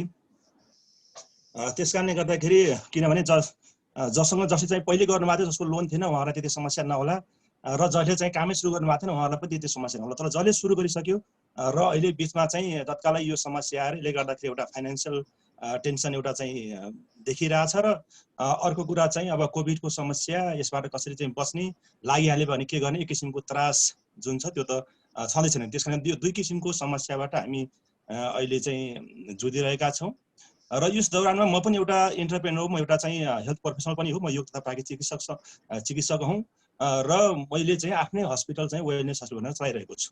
त्यसकारणले पक्कै पनि यो दौरानमा हामीले पनि समस्या फेस गऱ्यौँ। तर चाहिँ मैले चाहिँ सुरुमै के स्ट्राटेजी गरेँ भन्दाखेरि यो कोभिडको बारेमा चाहिँ यो त्यति छिटै जाने समस्या होइन र हामी योसँग डराएर चाहिँ के अरे भाग्नुभन्दा पनि यो बेलामा हामीले चाहिँ सेवालाई नियन्त्रण दिनुपर्छ। त्यसले गर्दाखेरि यो अवस्थामा जो चाहिँ यसबाट चाहिँ के अरे पीडित हुनुहुन्छ अथवा चाहिँ जुन अत्यधिक स्ट्रेसमा अथवा डराएको अवस्थामा हुनुहुन्छ, एन्जाइटीबाट हुनुहुन्थ्यो कतिपयहरू, कतिपय चाहिँ अनिद्राका रोगीहरू हुनुभएको थियो, त्यो अवस्थामा चाहिँ मैले उहाँलाई सेवा पनि दिनुपर्छ र म फाइनेन्सियली म सस्टेन हुनुलाई मैले यो सेवालाई कन्टिन्यू गर्नुपर्छ भन्ने एउटा मैले सुरुमै त्यो कुरा सोचेर मैले त्यो लागू गरेँ। किनभने हाम्रा जस्ता धेरै हस्पिटलहरू चाहिँ हामी योग र नेचुरोप्याथिक हस्पिटलहरू धेरैजना बन्द गर्नुभयो र उहाँहरू अहिले फाइनेन्सियल समस्यामा हुनुहुन्छ। तर मैले त्यो दुईटा उद्देश्यका साथ सुरुदेखि एउटा कन्फिडेन्टली हस्पिटललाई रन गरेको कारणले गर्दाखेरि आज चाहिँ धेरै ठुलो समस्यामा चाहिँ म परेको छैन, तर म धेरै साथीहरू पर्नु भएको छ। र मैले देखेको कुरा के भने म कहाँ आउने बिरामीहरू धेरै हेर्दाखेरि जुन चाहिँ बिजनेसम्यानहरू हुनुहुन्थ्यो र उहाँहरूको चाहिँ एउटा एन्जाइटी जुन सुरुको अवस्थामा हामीलाई धेरै किसिमको त्रासहरू हाम्रो जुन सोसियल मिडिया होस् अथवा चाहिँ अन्य मिडियाको मार्फत जुन हामीले चाहिँ कोभिडको बारेमा धेरै त्रासपूर्ण चाहिँ समाचारहरू सुन्यौँ, त्यसको कारणले गर्दाखेरि सुरुमा यो फाइनेन्सियल समस्यामा मान्छे त्यति धेरै सोचेको थिएन। त्यो बेलामा कोभिडसँगै कसरी लड्ने र यो 2-4 महिनामा जाला अथवा 1-2 हप्तामा जाला भन्ने सोचेको थियो र त्यो त्रासबाट मान्छे थियो ग्रसित थियो र उहाँहरू सुत्न नसक्ने र एन्जाइटीको समस्याबाट पीडित भएर धेरै जना चाहिँ मेरो चिनेको चाहिँ जानेको साथीभाइहरू मलाई मसँग सम्पर्कमा आउनुभयो। उहाँलाई चाहिँ हामीले काउन्सिलिङ गर्दै फोनबाट कुरा गर्दै पनि धेरै रिलिफ भएको चाहिँ महसुस गर्नुहुन्थ्यो र कतिपय चाहिँ सुत्नै नसक्ने बिरामीहरू अथवा एन्जाइटीको बिरामीहरू हामी कहाँ आएर सेवा पनि लिनुभयो। होइन, त्यस कारणले गर्दाखेरि हामीले समस्यालाई कसरी लिन्छौँ भन्ने कुरा मैले इम्पोर्टेन्ट देख्छु। होइन, किनभने जुन बेला यो कोभिड केसहरू चाहिँ 1-2 जना थियो यो देशमा, त्यो बेलामा मान्छेको त्रास र डर धेरै थियो। तर अहिले चाहिँ त्यो बेलामा रिस्क कम थियो वास्तवमा भने, किन केस कम थियो, रिस्क कम थियो, हामीले लकडाउन गऱ्यौँ र त्रासमा हामी धेरै चाहिँ बाँचेका थियौँ। तर अहिले चाहिँ रिस्क हाई छ, अहिले किन कोभिडको केस चाहिँ धेरै बढिसक्यो, हामी धेरै त्यसको चाहिँ रिस्कमा छौँ, तर पनि मान्छेमा एउटा डर चाहिँ अहिले कम भएको देख्छु मैले चाहिँ। त्यस कारणले गर्दाखेरि हामीले सेम सिचुएसनमा त्यही कोभिड थियो, त्यो बेलामा 1-2 जना केस हुँदा हामी कति डराएका थियौँ र अहिले हजारौँ चाहिँ किन कोभिड हरेक दिन चाहिँ आउँदाखेरि हामीलाई डर छैन। अहिले चाहिँ हामी चाहिँ बरु रिस्क लिएर पनि हामी आफ्नो व्यवसाय गर्छौँ, हामी चाहिँ बाहिर निस्कन्छौँ भनेर चाहिँ व्यक्तिहरू चाहिँ बाहिर निस्किएको देखिन्छ। त्यस कारणले गर्दाखेरि सेम सिचुएसनलाई हामीले कसरी चाहिँ लियौँ भन्ने कुराले चाहिँ फरक पार्छ जस्तो लाग्छ मलाई। र लाइफमा चाहिँ के छ भन्दाखेरि हामीले ब्यालेन्स, अघि धेरै कुराहरू आइसक्यो, हामी फिजिकल के अरे उससँग लड्ने कुरा होला, मेन्टल हेल्थको कुरा होला, त्यसै गरी सोसियल हेल्थ कुरा र स्पिरिचुअल हेल्थको कुरा आइसक्यो। हामीले चाहिँ योगले सिकाउने भनेकै के भने हामीले ब्यालेन्स कसरी गर्न सक्छौँ सबै पक्षलाई भन्ने कुरा हो। त्यसैले अहिलेको अवस्थामा हामीले मेन्टली पनि हामी स्ट्रङ हुनु छ, हामी फिजिकल्ली चाहिँ कोभिडसँग लड्नु पनि छ र सोसियली फाइनेन्सियली त्योसँग आएको समस्यासँग पनि हामी लड्नु छ र यसलाई हामी इक्वल्ली चाहिँ ब्यालेन्स गर्न सक्यौँ भने मात्रै हामी सर्भाइभ हुन्छ। र हामीले बुझ्ने कुरा के भन्दाखेरि हामी यो कठिन परिस्थितिमा चाहिँ बाँच्न सक्यौँ भने बाँकी हाम्रो लाइफ चाहिँ पक्कै इजी हुन्छ भन्ने एउटा कन्फिडेन्सका साथ हामी चाहिँ बस्नुपर्छ जस्तो लाग्छ अहिले मलाई। जो साथीहरू धेरै चाहिँ के समस्यामा हुनुहुन्छ उहाँहरू पनि यो कठिन अवस्थामा त मैले सङ्घर्ष गरेर बाँचेँ भने भोलि मेरो लाइफ त योभन्दा जटिल समस्या त आउँदैन, किनभने हामी हरेक किसिमका समस्याबाट अहिले पीडित छौँ, जुझिरहेछौँ र यसलाई हामी फेस गर्नुपर्छ जसरी पनि, र यो सधैँ रहँदैन, यो चाहिँ एक दिन न एक दिन अन्त्य हुन्छ र त्यो दिनसम्म हामी सर्भाइभ गर्न सक्यौँ, हामी बाँच्न सक्यौँ र कन्टिन्यू गर्न सक्यौँ भने योभन्दा ठुलो समस्या हामीलाई जीवनमा फेरि आउँदैन र बाँकी आएका सबै समस्याहरू चाहिँ हाम्रो लागि सानो हुन्छ। किनभने यत्रो समस्या त मैले झेलेर आयो भने अब यो शान्तिको समस्या त म त्यसै के अरे समाधान गर्छु नि भन्ने कुराको एउटा कन्फिडेन्ट पोजिटिभली हामी चाहिँ लिएर अगाडि बढ्न सक्यौँ भने पक्कै पनि यसले चाहिँ हामीलाई एउटा बाँच्नको लागि आधार दिन्छ, हामीलाई एउटा कन्फिडेन्स दिन्छ भन्ने लाग्छ मलाई। त्यसकारणले गर्दा यस्तै किसिमका चाहिँ प्रोग्रामहरू, किनभने हामीले यो बिचमा थुप्रै चाहिँ जुमका वेबिनारहरू गऱ्यौँ, त्यो समयलाई उपयोग गरेर र धेरैजना चाहिँ घरमा एक्लै बस्दाखेरि विभिन्न किसिमको चाहिँ नकारात्मक सोचाइहरू अथवा आत्तिने अथवा डराउने किसिमको थियो र हामीले यो जुमकै प्रोग्रामबाट एउटा चाहिँ उहाँलाई चाहिँ उत्साह दिने र यो चिज भनेको यस्तो हो, यसबाट हामी आत्तिनुहुन्न, हामीले यसरी चाहिँ हाम्रो इम्युनिटीलाई बढाउनुपर्छ, हाम्रो विल पावरलाई बढाउनुपर्छ भन्ने चाहिँ एउटा इन्टरेक्सन, एउटा सोसियलाइजेसन। वास्तवमा चाहिँ हामी सोसियल डिस्टेन्सिङ भन्दा पनि हामीले चाहिँ सोसियल के अरे हामी नजिक हुने कोसिस गर्यौँ यो के अरे मिडियाको इन्टरनेटको माध्यमबाट। त्यसले चाहिँ धेरैजनालाई चाहिँ राम्रो भएको मैले महसुस पाएको छु र हामी एक आपसमा एउटा चाहिँ विश्वास होइन एकले अर्कालाई चाहिँ हामी केही गर्न नसके पनि एउटा मेन्टल सपोर्ट, सोसियल सपोर्टले पनि त्यसले ठुलो चाहिँ मान्छेमा चाहिँ आत्मविश्वास बढाउँछ, आशा जगाउँछ। त्योतिर अगाडि बढ्नुपर्छ जस्तो मलाई लाग्छ यति भन्दै म के अरे आफ्नो भनाइलाई यही राख्न चाहन्छु। हस्, धन्यवाद कञ्चनजी, यहाँले यो प्रोग्राम अर्गनाइज गर्नुभयो, अत्यन्त राम्रो प्रोग्राम छ यो। हस् डाक्टर साहब, धेरै धेरै धन्यवाद डाक्टर जनक। उहाँको अर्ग्यानिक फार्म पनि छ, हामी कनेक्टेडै छौँ, हामी धेरै कामहरूसँगै मिलेर गरेका थियौँ पहिला पनि, स्ट्रेस एन्जाइटीलाई लिएर। हुन्छ, मलाई यहाँ सानो हाम्रो पूर्णिमाजीले हात उठाउनु भएको छ, हामीसँग समय पनि छैन, अब 10 मिनटमा हामी ऱ्यापअप गर्छौँ। मलाई सानो सेयर गर्नु मलाई, वास्तवमा मैले पनि अब म विभिन्न सेक्टरमा काम गर्दा गर्दा विभिन्न एनजिओ आइएनजिओमा, पछि सुस्तारै म फेरि प्राइभेटमा, मलाई के फिल भएको थियो भने म स्टार्ट गर्छु, एउटा उद्यम स्टार्ट गर्छु, ताकि मैले अलिकति मेरो हाम्रो म अलि काउन्सिलिङमा काम गर्ने हुनाले धेरै आर्थिक प्रब्लमबाट धेरै गाउँघरमा समस्या होइन, त्यसलाई उठाउनको लागि आर्थिक पनि हुनुपर्छ है भनेर लागेको थियो। मैले पनि स्टार्ट गरेँ, अर्ग्यानिक फार्म स्टार्ट गर्नुपर्छ एउटा, अनि अर्ग्यानिक कपडाहरू मेरो इच्छा, बागमती अभियन्ता भएको नाताले जहिले पनि कपडा उठाउनु पनि 7-8 वर्ष भयो नदीबाट, एउटा यस्तो कपडा जसले चाहिँ सबै कपडाहरू त्यो डिसइन्टिग्रेट होस् होइन, इन्भाइरोमेन्ट फ्रेन्डली होस् भनेर हामीले हाम्रो गङ्गाजीसँग मिलेर एउटा कमसेकम 60-50% जतिबाट स्टार्ट गरौँ भन्ने स्टार्ट गऱ्यौँ। ठ्याक्कै लकडाउनमा लगानी पनि गरेको थियो अलिअलि, अनि स्ट्रेस भएको थियो, साँच्चै नै स्ट्रेस भएको थियो। त्यसपछि के गर्नु त, स्ट्रेसलाई हामी सबैलाई तनाव छ, मेरो पनि लगानी डुबिया छ, म अलिकति अरू स्किल जानेको हुनाले अलिअलि सर्भाइभललाई त ठिकै भयो।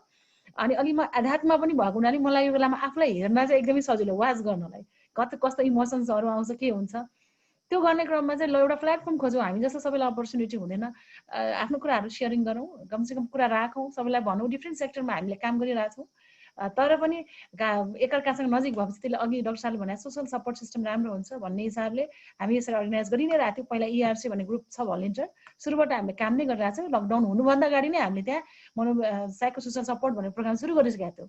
यो हुन्छ भन्ने थाहा थियो हामीलाई, त्यसमा बाटर सिस्टममा जानुपर्छ है हामी भन्ने कुरामा थियौँ। मसँग चामल छ, उहाँसँग दाल छ भने साटौँ। अब किन जान सकिने, फिजिकल डिस्टेन्स मेन्टेन गर्नु पर्यो, त्यसको लागि हामी एटलिस्ट बाटर सिस्टममा जानुपर्छ है। आर्थिक सबै प्रणाली चेन्ज भइरहेछ कोभिडले गर्दा, खानपानदेखि लिएर सबै, र मेन भनेको हामीले अब आफूलाई स्टडी गर्ने बेला हो भन्ने पनि एउटा लाग्यो, र अर्को चाहिँ सेयरिङ पनि भइराख्नुपर्छ है सपोर्ट सिस्टम भनेर यसरी हामी यो आएको थियो। 6-7 महिना भयो हामी कन्टिन्युस अरू फिल्डमा काम गऱ्यौँ। अहिले चाहिँ अब चाहिँ आर्थिकको बेला भयो, अब चाहिँ किनभने आर्थिकको कारणले गर्दा डाक्टर साहबले भने जस्तै पहिला डर लाग्यो कोभिडको, त्यो फियरमा थियो, अब चाहिँ आर्थिकको डर लागिरहेको, सबैले नै लागिरहेको छ। यसमा काम पनि गर्नुपर्ने हुन्छ। त्यही भएर हामी साइकेट्रिस्ट डिपार्टमेन्ट पनि, हामीसँग टिचिङ हस्पिटलको पुरै टिम हुनुहुन्छ, कसरी त्यसलाई स्ट्रेस एन्जाइटीलाई कम गर्ने, हामी मेडिटेसनको टेक्निकमा छौँ, ब्याङ्किङ सेक्टर पनि हामीसँग जोडिराख्नु भएको छ, त्यस्तै गरेर हामीसँग पत्रकार अब यता मिडिया पर्सन पनि जोडिराख्नु भएको छ भने सबै सेक्टरबाट हामी एकअर्कालाई सपोर्ट गऱ्यौँ भने यसलाई जित्न पनि सकिन्छ। हाम्रो अलि भर्खरै हात उठाउनु भएको हाम्रो साथी, एकचोटि हजुर के सेयर गरिदिनुहोस् न, मैले हजुरको नाम प्रीति भनेर सायद उहाँ हुनुहुन्न। म यस सँगसँगै अब थोरै हाम्रो मिनराज गेवाली, उहाँलाई पनि म एक्चुअली भिभो उहाँले हात उठाउनु भएको छ, पहिला म उहाँलाई दिएँ। हजुर, हजुरको सर्ट सेयरिङ गरिदिनुहोस् न। अब हामीसँग टाइम एकदम थोरै छ, यो 12 मिनटभन्दा माथि गइसकेको छ। अब हामी 10 मिनटलाई ऱ्यापअप गर्छौँ, हजुरले सर्टमा राखिदिनुहोस् है। हजुरले अनम्युट गर्नुपर्छ होला। मलाई पो भने हो भिभो हजुरले हात उठाउनु भएको जस्तो लाग्छ मलाई। भिभो दाइ हजुरलाई एकैछिन, हजुरले हाम्रो एकजना साथीले उठाउनु भयो, म त्यसपछि हजुरको आउँछु। हजुरले अनम्युट गर्नुपर्छ, त्यो रातो बटन छ नि त्यसलाई, त्यो माइक जस्तो छ नि, त्यसलाई हजुरले क्लिक गर्नुभयो भने त्यो जान्छ। हुन्छ, उहाँले चाहिँ अनम्युट गर्दै गर्नुहुन्छ। यो बिचमा मिनराज गेवाली सर, हजुरलाई हजुरको सर्ट इन्ट्रोडक्सन र हजुरको अलिकति एक्सपिरियन्समा विभिन्न एनजिओ आइएनजिओमा काम गर्ने उहाँको राम्रो एक्सपिरियन्स पनि छ, उहाँ प्रोफेसर पनि हुनुहुन्छ, र हामी कुनै बेला सँगै काम पनि गरेका थियौँ। हजुर, हस्, थ्याङ्क यू सो मच कञ्चनजी। अब यो आज जुन एउटा विषयवस्तुमाथि खास गरी महिला उद्यमी र जुन एउटा मेन्टल हेल्थलाई जोडेर यो खालको कार्यक्रमहरू भयो, यो चाहिँ एउटा इन्ट्रेस्टिङ र एउटा सराहनीय, असाध्यै व्यवहारिक पाटो जोडिएको छ यसमा। सरी, मेरो यो यहाँ अलि ठुलो मोनिटरमा जोडेको हुनाले यहाँ भिडियोमा अलिकति प्रब्लम भएर यो देख्न पाइएन है। यसमा 2-3टा कुरा मलाई अहिले सबैको कुराहरू सुनिराख्दाखेरि यो उद्यम, त्यसपछि उद्यम सँगसँगै जोडिएको त्यसमा हुने घाटा नाफा, त्यसपछि त्यसमा पर्ने विभिन्न खालको प्रभावले गर्दाखेरि यसले मानसिक स्वास्थ्यमा पार्ने प्रभावको विषय चाहिँ असाध्यै गम्भीर छ। वास्तवमा यहाँले भने जस्तै म यो बिचमा करिब 20 वर्षदेखि गैर सरकारी क्षेत्रसँग पनि सम्बन्धित छु र त्योभन्दा अगाडि म सरकारी र खास मेरो करियरको सुरुवात नै मेन्टल हेल्थबाट भएको हो। मैले एउटा साइकियाट्रिक हस्पिटलमा काम गरेर मैले मेरो आफ्नो हेल्थ करियर सुरु गरेका थिएँ। त्यसले गर्दाखेरि यो विषयलाई अलि नजिकबाट बुझ्ने एउटा बुझ्न मन पनि लाग्छ र बुझेर त्यो अनुसार अलिकति सकारात्मक सोचको हिसाबले इम्पावरमेन्टको हिसाबले मैले साथीहरूलाई र मेरो कार्यक्षेत्रभित्र पनि मैले अलिकति प्रशिक्षण गर्ने पनि गर्छु। र यही सिलसिलामा अहिले जुन किसिमले अब महिला उद्यमलाई जुन किसिमले अहिले हेरिएको छ यो सन्दर्भमा चाहिँ एउटा महत्त्वपूर्ण पाटो के हो भने उद्यम सँगसँगै एउटा सशक्तिकरण र एउटा इम्पावरमेन्टको मुद्दा पनि सँगसँगै जोडिएर आउँछ। अब जबसम्म एउटा इम्पावरमेन्ट र त्यसलाई सकारात्मक रूपमा लिने र भोलिका दिनमा किनभने कुनै पनि उद्यम गरिसकेपछि त्यसका दुवै पाटो हुन सक्छन्। असाध्यै राम्रो छलाङ मार्न पनि सकिन्छ, एभरेजमा जान पनि सकिन्छ, कहिलेकाहीँ नेगेटिभमा पनि जान सकिन्छ। त्यो नेगेटिभमा गएँ भने म कसरी त्यसलाई फेरि मैले पोजिटिभमा ल्याउन सक्छु भन्ने कुरामा पहिले तयार भइयो भने सायद हामीलाई त्यसपछि हुन सक्ने तनाव र त्यसपछि हुन सक्ने अरू सम्भावित जोखिमहरूबाट हामी बच्न सकिन्छ।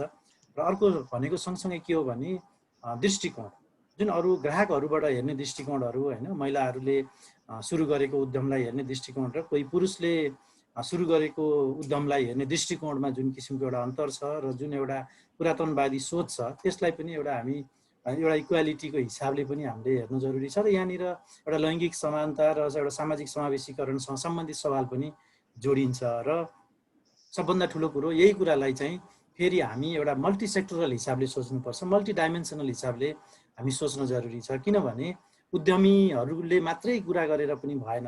एकातिर फेरि हामी स्वास्थ्यको कुरा गर्दा स्वास्थ्य कर्मीले मात्रै गरेर पनि पुग्दैन, चिकित्सकले गरेर मात्रै पनि पुग्दैन। त्यसैले यो जुन एउटा उद्यम, त्यसपछि अब यहाँ अघि कानुनविद साथीहरूले पनि धेरै कुराहरू राख्नु भएको छ। यो यहाँनिर केही कानुनी रूपमा पनि अब कसरी प्रोटेक्ट गर्न सकिन्छ, कसरी सहज वातावरण गराउन सकिन्छ भन्ने कुरा महत्त्वपूर्ण छ। त्यसैले यो एउटा अलिकति मल्टी डाइमेन्सनल मल्टी सेक्टरल एउटा समन्वयात्मक तरिकाले अगाडि बढ्दाखेरि र अलिकति हामी अब खास गरी साना उद्यमीहरूलाई कसरी इम्पावर गर्ने र उहाँहरूलाई एउटा पोजिटिभ थिङ्किङमा कसरी अगाडि ल्याउन सकिन्छ भन्ने कुरामा चाहिँ अलिकति हामी खास गरी यो क्षेत्रमा लाग्ने अभियन्ताहरू जसले आफूले पनि यो भोगिसकेका छौँ र त्यसबाट केही पाठ सिकिसकेका छौँ, यो मामलामा चाहिँ हामी अलिकति क्रियाशील भयौँ भने सायद सबैलाई सपोर्ट पुग्न सक्छ भन्ने लाग्छ। Thank you so much. हस्, धन्यवाद सर। Thank you. उहाँ विभिन्न एनजिओ केयर नेपालदेखि र विभिन्न ठाउँको कन्सल्टेन्सीहरू काम पनि गर्नुभएको छ। बङ्गलादेश, नेपाल बङ्गलादेशको क्षेत्रमा पनि उहाँले निकै काम गर्नुभएको छ र उहाँको एकदमै ग्रामीण क्षेत्रलाई एकदमै राम्रोसँग बुझ्नु भएको छ। धन्यवाद हजुरलाई धेरै धेरै। यसपछि हाम्रो म समीर खनालजीलाई म एकैचोटि भिडियो अन गर्न भन्छु। उहाँ चाहिँ हाम्रो सन्यासी पनि हुनुहुन्छ र अमेरिकामा उसो कम्युन चलाउनुहुन्छ। अहिले चाहिँ नेपालबाट काम गरिराख्नु भएको छ, यहीँ बस्नु भएको छ, फेरि फर्किनु नै हुनुहुन्छ। समीरजी, हजुरलाई केही अलिकति आफ्नो केही अनुभव सेयर गरिदिनुहोस् न। उहाँले अलि टेक्निकल पनि छ, नलुकेर जसले पनि टेक्निकल सपोर्ट चाहिँ गर्नुहुन्छ उहाँले। समीरजी, हजुरको के छ अलिकति फाइनेन्सियल पोलिसी अलिकति आफ्नो अनुभव राखिदिनुहोस् न थोरै। होइन, अन द स्पट मेरो त सुन्ने मात्रै प्लान थियो, तर अब मसँग डिरेक्टली रिलेटेड नभए पनि यहाँ जस्तै ब्याङ्कको डाइरेक्टर साहबले भन्नुभयो, अनि हाम्रो अघिको एकजना वक्ताले बोल्नुभयो, सबैलाई काम लाग्ने र यस्तो कुराहरू जो चाहिँ कहाँ गएर हेर्नुपर्छ र के गर्नुपर्छ भन्ने नै थाहा हुँदैन मान्छेलाई। जेनरली मैले यसो हेरेको फाइनेन्सियल लोन लिन कहाँ जाने, कसरी गर्ने, ल ब्याङ्कले चाहिँ म यो परियोजनामा लगानी मलाई गर्ने मन छ, सरी त्यसको लागि लोन चाहिएछ भने यसरी माग्ने, त्यो टिप्स एन्ड ट्रिक्स नै मान्छेलाई थाहा हुँदैन। यसले गर्दा चाहिँ अलिकति के अरे एकछिन बस्नुहोस् है, यो प्रोग्रामले चाहिँ यो टिप्स एन्ड ट्रिक्स नै I think is more important then anything else. म त भिजिट गर्न आएको छु। कञ्चनजीको आइडिया प्लान सुन्दा मलाई पनि एकदम उत्साह लाग्छ। एकदम उहाँको आइडियाहरू सुन्दाखेरि चाहिँ यो अवार्ड पाउने आइडियाहरू छ। राइट इन्भाइरोमेन्ट र राइट सपोर्ट भयो भने धेरै अगाडि बढ्न सक्छ। यसमा हामीले के सानो सहयोग गर्न सक्छौँ त्यसको लागि हामी त रेडी नै छौँ। त्यति नै हो मेरो भन्नु। हस्, धन्यवाद समीरजी। उहाँले अमेरिकामा बसेर कम्युन चलाइराख्नु भएको छ र धेरैलाई अमेरिकनहरूलाई आफ्नो त जब छँदैछ, आइटीमा एक्सपर्टै हुनुहुन्छ, विदेशीहरूलाई पनि ध्यान मेडिटेसन सिकाइराख्नु भएको छ। उहाँको कम्युन चलि नै रहेको छ। यो एकदमै पुण्य काम उहाँले गर्दै हुनुहुन्छ। एकदमै धेरै उहाँको दुइटै फ्यामिली बसेर अहिले चाहिँ यहाँ हुनुहुन्छ। धन्यवाद यहाँलाई, हामीलाई सपोर्ट गरिराख्नु भएको छ अहिले, स्पेसली यो टेक्निकल पार्टमा। अब थोरै हाम्रो गोकुल सरलाई पनि म इन्भाइट गर्न चाहन्छु। उहाँ पनि बिजनेसम्यान हुनुहुन्छ र उद्यमी नै हुनुहुन्छ उहाँ पनि, र सँगसँगै बागमती पनि अभियन्ता हुनुहुन्छ। सर हजुरको 2 शब्द राखिदिनुहोस्, त्यसपछि हामी यसलाई चाहिँ सुस्ताएर ऱ्यापअप गर्छौँ। गोकुल सर, गोकुल थापा सर तपाईँ यहीँ हुनुहुन्छ? सायद उहाँ चाहिँ अन गरेर सुनिराख्नु भयो होला। ठिक छ, अब यसलाई ऱ्यापअप गर्ने क्रममा उहाँ आउनुभयो भने फेरि हामी जोड्यौँला। अब मलाई लाग्छ कि धेरै कुराहरू आइसकेछ, हामी समयभन्दा अगाडि नै गइसकेका छौँ।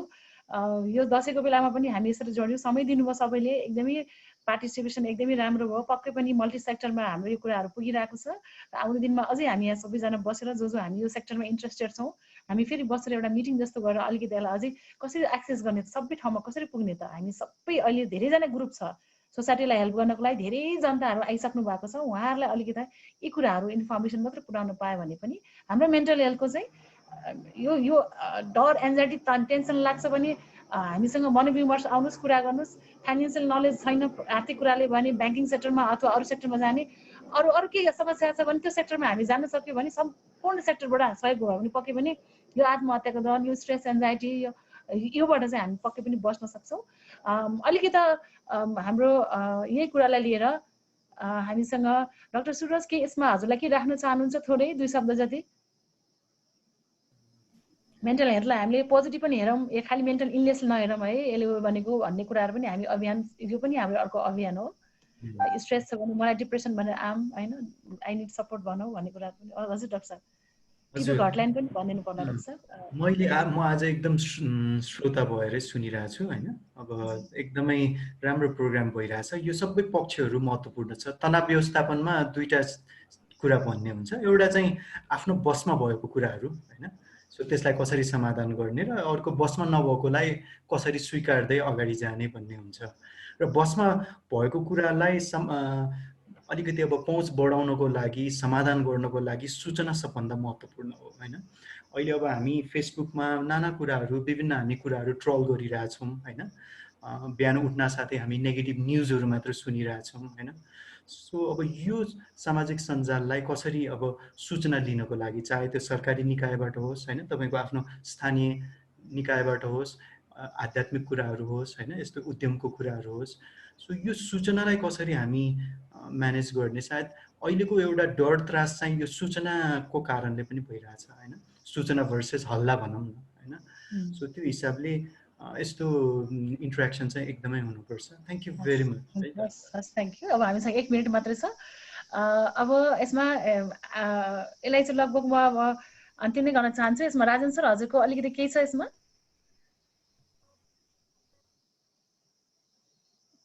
हजुरले समय एकदमै दिनुभयो, हजुर हाम्रो स्पेसली आज हामीलाई एकदम मोटिभेसन पनि दिनुभयो राजन सर, हजुर यही हुनुहुन्छ।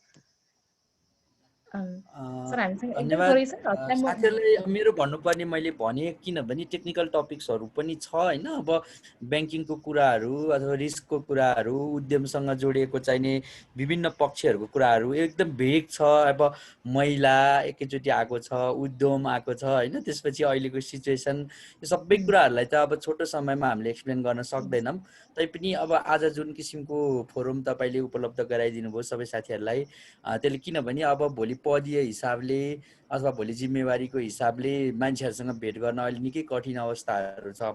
त्यस कारणले भर्चुअल माध्यमबाट चाहिँ जुन किसिमको आज इन्टरेक्सन भएको छ, अनि यसले चाहिँ एकदमै मिनिङफुल कन्ट्रिब्युसन चाहिँ नै तपाईँहरूको मिसनमा दिन्छ जस्तो लाग्छ। र यो चाहिँ अघि नै एकजना साथीले पनि भन्नुभएको थियो, मलाई चाहिँ के लाग्छ थियो, अब हामीले महावीर पुन सरलाई ल्याउनु, एकजना मान्छे उहाँलाई ल्याउनु मात्रै पनि धेरै ठुलो मोटिभेसन हो। उहाँ हाम्रो अगाडि बस्दिनु पनि ठुलो, किनभने मैले उहाँलाई भेटेर कुरा गएको छैन, तैपनि त्यस्तो मान्छेहरू धेरै जन्मियो भनेदेखि चाहिँ अनि बल्ल देशको कुराहरू हुन्छ। अब पोलिसीको आश गरेर, गभर्मेन्टको आश गरेर होइन, अब भनौँ न त्यस्तो हामीलाई लाग्छ एज अ सिटिजन, हामीलाई त्यो कुराहरू आउँछ मनमा, तर पनि त्यो चिजहरू चाहिँ यति छिटै ऱ्यापिडली चेन्ज हुने कुराहरू होइन रहेछ कि। यसो परिकल्पना गर्छु, अब राणाहरूको पालामा कस्तो थियो होला, पृथ्वीनारायण शाहको पालामा कस्तो थियो होला, अब 100 वर्ष चेन्ज हुँदै भएर आइसक्यो। तपाईँ हाम्रो लाइफ बडीमा 60-65 वर्षको छ होइन। अनि त्यसपछि चाहिँ त्यो कुरामा हामीले त्यस्तो धेरै नगरौँ भन्छु। र मैले चाहिँ सबै भाइ बहिनीहरू मेरो फ्युचर जेनेरेसन मेरो घरमा छोराछोरीलाई डेभलप गर्दा पनि म चाहिँ अब अरूले के दिन्छ भन्ने हामी सोच्न छोडिदेऊ, अब मैले के दिन सक्छु भन्नेमा मात्रै कन्ट्रिब्युसन गरौँ भन्ने लाग्छ म्याडम। लागि धेरै धेरै धन्यवाद।